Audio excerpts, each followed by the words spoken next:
오늘 본문은 하나님을 향한 이 믿음을 지켰던 다니엘의 세 친구가 이 느부갓네살의 명령에 순종하지 않으므로 풀무불에 던져지는 그 사건을 기록하고 있습니다. 1절 말씀을 보면 느부갓네살 왕이 금으로 신상을 만들어 두라 평지에 두었다라는 이야기로 시작을 합니다. 두라 평지는 이 바벨론에서 남동쪽으로 10km 떨어진 작은 언덕을 말합니다. 그 신상의 크기가 높이가 60규빗이고 너비가 6규빗에 달합니다. 좀 계산하기 쉽게 한 규빗을 50으로 잡는다고 하면 높이는 30m가 되고 너비가 3m가 되는 약 아파트 한 12층 정도의 높이의 큰 신상이었습니다. 그렇다면 느부갓네살은 왜 이 거대한 금신상을 만들었을까요? 앞선 2장에서 느부갓네살 왕의 꿈에 대한 이 다니엘의 해석을 좀 참고해 보면 느부갓네살이 꿈에서 본 신상의 머리는 금으로 되어 있었습니다. 그리고 그 머리가 바로 느부갓네살 왕을 상징합니다. 그런데 이 바벨론이 영원할 것 같았지만 결국은 파멸하게 될 거라고 꿈에서 말씀을 하셨죠. 자신의 나라 영원하기 바라는 이 느부갓네살 입장에서는 참 싫었을 겁니다. 그런데 하나님께서 말씀하신 일임에도 불구하고 이 바벨론이 영원하기를 바라는 마음과 또한 자신의 또한 권력을, 힘을 드러내기 위해서 꿈에서 본 신상을 모티브로 해서 신상을 세우고 머리만 금이 아니라 온 전체를 다 금으로 만든 신상으로 만들었고 제국의 모든 속한 백성들로 하여금 그에게 숭배하도록 합니다. 느부갓네살은 금신상의 낙성식을 위해서 전국의 주요 관리들을 모두 소집합니다. 이때 소집된 신하들 가운데에서는 이 다니엘의 세 친구인 사드락과 메삭과 아벳느고도 포함되어 있었는데 다니엘은 보이지 않습니다. 왕이 신상 낙성식에 참석한 모든 사람들은 모두 관원이었고 이 세 친구들은 바벨론 지방의 관원으로서의 자격으로 참석을 했지만 다니엘은 왕이 궁을 비운 사이에 지켜야 했기 때문에 그 낙성식에는 참석하지 않았던 겁니다. 낙성식은 선포하는 자의 명령에 따라 신상 앞에 서 있는 이들이 금신상에 절하는 것으로 시작이 됩니다. 선포하는 자는 여기서 왕의 명령을 전달하는 사람으로서 바로 전령을 의미합니다. 전령은 낙성식 참여한 모든 사람에게 나팔과 피리와 수금과 사면금과 양금과 또한 생황과 및 모든 악기 소리 들을 때에 엎드려 근신상에게 절하라라고 이야기하죠. 이 악기 소리가 우상 숭배를 하는 신호로 사용이 되었던 겁니다. 느부갓네살의 명령에 따라서 이 금신상 앞에 모인 사람들은 그 신호에 따라 그 누구도 예외 없이 엎드려 절해야 했습니다. 계속해서 전령은 왕의 뜻을 이렇게 전합니다. 6절을 보면 누구든지 엎드려 절하지 아니하는 자는 즉시 맹렬히 타는 풀무불에 던져 넣으리라. 예레미야 29장 22절을 보면 이 바벨론의 거짓 선지자들 중에 골라의 아들 아합과 마아세아의 아들 시드기야가 그들이 망령되게 행했고 하나님의 이름을 거짓 예언했기 때문에 바벨론의 왕 느부갓네살에 의해서 불에 태워 죽임을 당했다라고 이야기합니다. 또 바벨론의 그 법전 가운데 하나였던 이 함무라비 법전에서도 불태워 죽인 형벌에 대한 이야기가 담겨 있습니다. 단지 그냥 겁을 주기 위해서 불에 너에 집어넣을 것이다가 아니라 또 이러한 일들의 근거를 해서 정말로 신상을 숭배하지 않으면 절하지 않으면 불에 넣겠다라고 얘기한 거죠. 누구든지라는 이 말을 통해서 어느 예외도 차명을 면하기 어렵고 즉시라는 말을 통해서 어떤 재판관은 걸치지 않고 그 일을 행하지 않으면 가차없이 죽이겠다라고 지금 이야기하고 있는 겁니다. 이 풀무불이라는 단어에는 용광로라는 의미가 있습니다. 전령이 왕의 경고를 선포하기 전부터 그 신상 주변에는 아마도 맹렬히 타고 있는 용광로가 있었을 겁니다.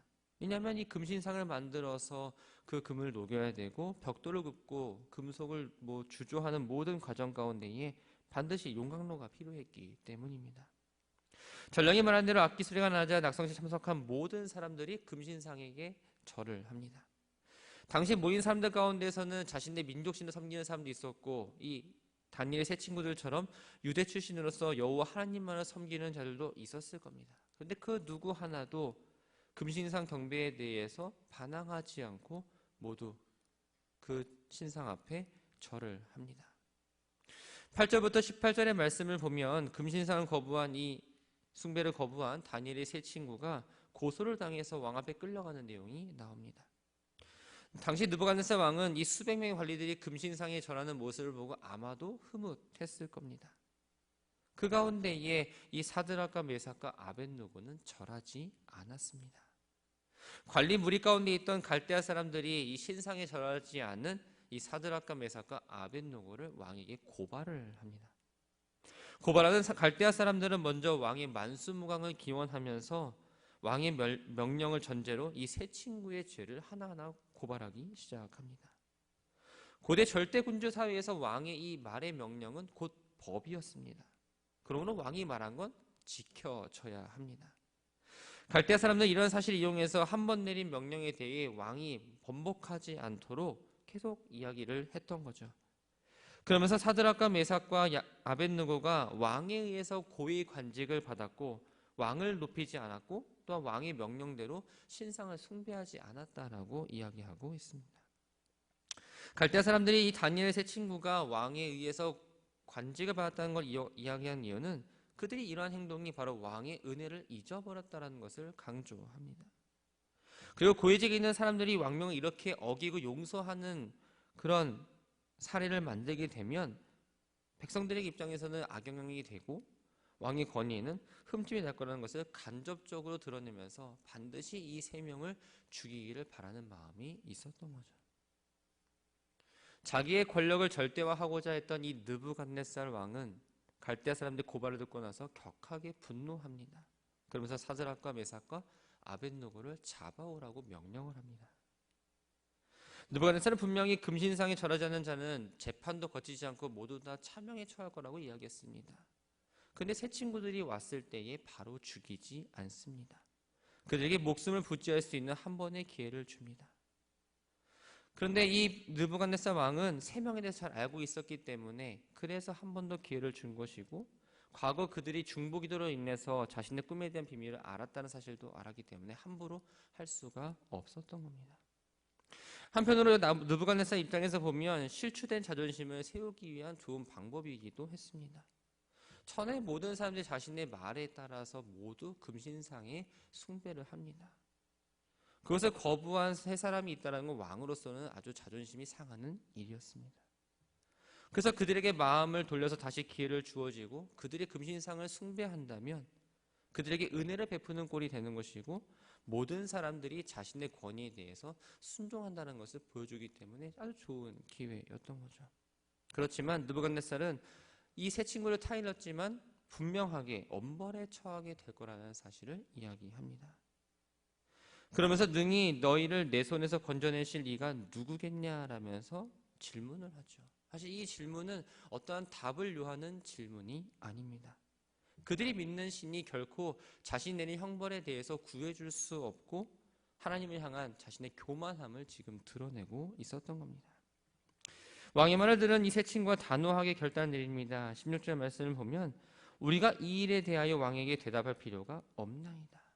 나는 하나님을 섬기고 있으니 하나님만을 섬길 것이니 금신상을 숭배할 이유가 없다라고 확실하게 표현을 하고 있는 거죠.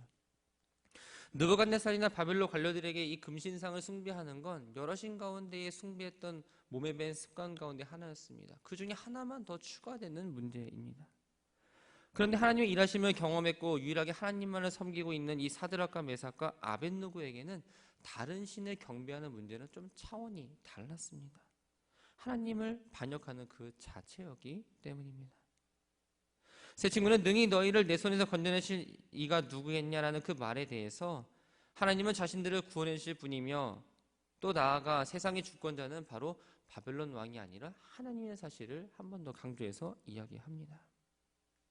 다니엘의 친구들은 자신들이 섬기는 하나님께서 자신들이 금신상에게 절하지 않으므로 만약에 풀무불에 들어가게 될다 할지라도 그들을 건져주실 거라는 믿음이 분명했습니다. 그러나 여기서 그러한 일이 혹시 이루어지지 않는다라고 할지라도 하나님만을 섬기고 그 마음은 변치 않을 것이며 우상을 절대 섬기지 않을 거라고 이야기합니다. 세 친구는 금신상이 절하는 것을 거절했고 결국 느부갓네살 왕의 회유는 실패로 끝납니다. 이제 경고한 대로 세 친구가 풀무불에 들어가게 됩니다. 왕은 가장 잔인한 방법으로 세 친구를 벌하기를 결심합니다. 얼굴색도 변했습니다.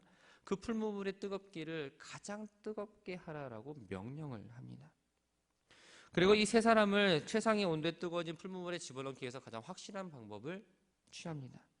조금도 반항할 수 없도록 군사들을 동원해서 그들을 붙들어 놓고 던져버리라고 명령을 하죠.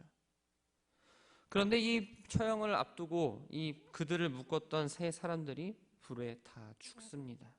그리고 사드락과 메삭과 아벳노고가 풀무불에 들어가게 됩니다. 느부갓네살 왕은 이 세 사람이 던져진 풀무불 속에서 보여진 상황을 보고 놀라게 되지요. 그들은 분명히 결박된 채 묶여있는 상태로 풀무불에 들어가게 되었습니다. 그런데 느부갓네살이 본 그들의 모습은 어떠할까요? 그들은 결박되지 않은 상태였고 불 가운데를 그냥 걸어 다닙니다. 26절에 보면 이 놀랍고 신비한 광경을 본 이 느부갓네살이 풀무불 어기까지 가서 다니엘 친구들 향해서 지극히 높으신 하나님의 종 사드락 메삭 아벳느고야 나와서 이리로 오라라고 하며 그들을 풀무불에서 꺼내 줍니다. 왕의 주변에 있는 모든 사람들이 그 세 사람의 모습을 봤지만 전혀 흔적이 없었습니다. 불이 그들을 해하지도 못했고 그을리지도 않았고 냄새조차 나지 않았습니다. 하나님의 보호를 그들이 직접 경험했던 겁니다. 느부갓네살은 하나님의 능력을 눈으로 직접 목격함으로써 어떤 신보다 더 위대한 신이라는 것을 인정하지 않을 수 없었습니다. 느부갓네살은 하나님의 권능에 의해 나타난 이적을 잠시 감동을 합니다. 그러면서 하나님을 자신의 유일하신 신이라고 고백하지는 않았지만 사드락과 메삭과 아벳노고가 하나님을 표현하면서 그 하나님의 존재를 인정은 합니다. 왕은 세 친구가 하나님을 향한 믿음 때문에 왕의 명령을 불순종할 수 없었다는 것에 대해서 인정을 하게 됩니다. 왕이 놀란 건 이 죽음을 무릅쓴 세 친구의 신앙보다 그들이 믿는 하나님이 하나님의 백성을 구원한다는 그 믿음을 눈으로 본 것이 더 놀랐습니다. 왕은 조서를 씁니다. 그리고 하나님께 경솔하게 말한 것에 대해서 경고를 합니다. 하나님을 향해 경솔히 말한 자신의 하나님의 놀라운 체험을 직접 경험했기 때문이죠. 그러면서 너무나 충격적이기 때문에 자신과 같은 실수를 다른 사람이 범해야 되지 않는다라고 생각을 했습니다. 그래서 백성 중 누구든지 세 친구의 하나님께 경솔히 말한다면 자신이 먼저 벌을 내리겠다고 공포를 합니다. 느부갓네살 자신이 모욕했던 이 이스라엘 하나님에 대한 칙령을 전 제국에 내립니다. 그리고 부당하게 학대당했던 사드락과 메삭과 아벳느고를 바벨론의 제국에서 번영하게 합니다. 그들이 단순히 지기가 승리했다는 것뿐만 아니라 모든 측면에서 백성들의 존경을 받고 그들이 믿는 신앙과 신념을 지키면서 살아갈 수 있도록 모든 환경을 느부갓네살 왕이 보장을 해줬다는 이야기로 오늘의 본문이 끝나게 됩니다. 다니엘과 세 친구들은 자신의 목숨을 잃을 수 있는 상황 가운데서도 극한 상황 가운데서도 하나님을 향한 그 믿음이 변하지 않았습니다. 비록 지금 풀무불에 들어가서 내가 구원을 받지 못한다 할지라도 하나님은 여전히 자신들을 구원할 수 있는 능력이 있다는 사실을 의심하지 않았다라는 거죠. 모든 결과를 오직 하나님께 맡겼습니다. 우리가 어떤 일을 하면서 나쁜 결과를 바라고 하는 사람은 아무도 없습니다. 노력에 대한 대가가 있기를 바라고 조금 더 욕심을 부리면 노력보다 더 좋은 대가를 얻기를 바랍니다. 그런데 분명한 것은 모든 결과는 다 하나님의 손에 달려 있다라는 겁니다. 내가 하나님의 손에 달린 결과를 규정하면서 결과에만 연연하는 삶을 사는 것이 아니라 내가 해야 할 일에 먼저 집중해야 합니다. 그리고 하나님께서 주신 그 결과에 대해서도 순종할 수 있는 그 마음을 우리가 지니고 있어야 한다는 거죠. 기도할 때도 마찬가지입니다. 뭔가 기도의 제목을 하나님 앞에 내어놓는데 그 기도의 응답이 내 생각과 다르다고 해서 순종하지 않으면 안 된다라는 겁니다. 내 뜻대로 되기를 바라는 마음으로 기도해서도 안 된다는 거죠. 그건 하나님의 뜻을 구하는 게 아니라 내 뜻을 하나님께 확인받고 그냥 동의를 구할 뿐이지 어쨌든 내 생각과 내 뜻대로 한다는 것을 하나님께 보여주는 행동입니다. 어떠한 것들이든 모든 것을 하나님께 맡기며 나아가시기 바랍니다. 우리가 해야 될 거는 나에게 주어진 그 시간 가운데에 맡겨진 일을 충성스럽게 하면 됩니다. 신실하게 반응하면 됩니다. 모든 것들은 하나님이 지켜보시고 그에 합당한 결과를 우리들에게 주실 겁니다. 그리 아니하실지라도 내 생각과는 다를지라도 하나님을 향한 그 믿음을 벨치 마시고 하나님을 향한 그 기대를 잊지 마시고 변함없이 그 마음을 품으면서 오늘 주어진 하루를 잘 살아가는 모두가 되기를 주님의 이름으로 축원합니다.